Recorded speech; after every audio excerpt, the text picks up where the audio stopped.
Aedes মশার জন্য অনুকূল আবহাওয়া আর নাগরিকদের অসচেতনতার কারণে বাড়ছে ডেঙ্গু আক্রান্তের হার।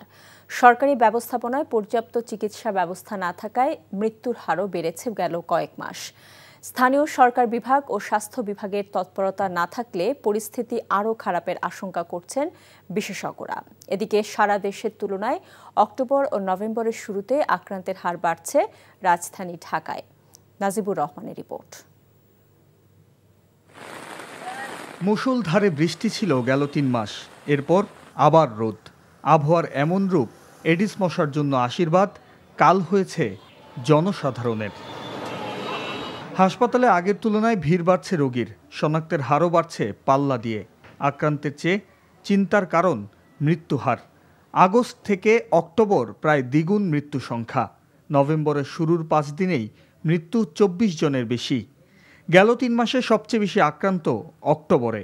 নভেম্বরের প্রথম সপ্তাহে চিত্র আতঙ্ক ছড়াচ্ছে।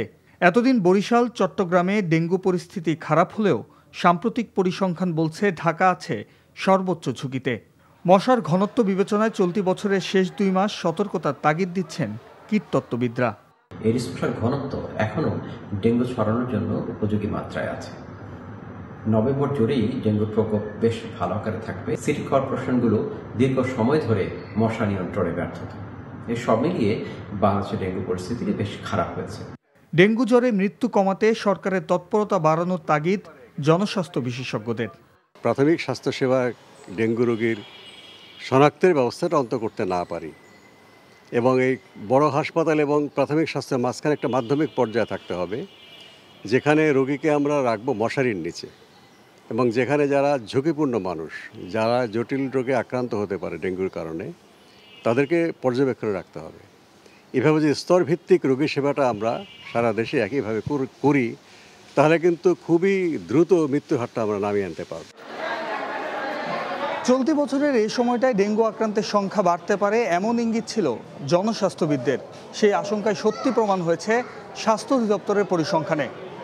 চলতি মাসের প্রথম সপ্তাহে প্রায় ২৪ জন ডেঙ্গু আক্রান্ত রোগী মারা গেছেন।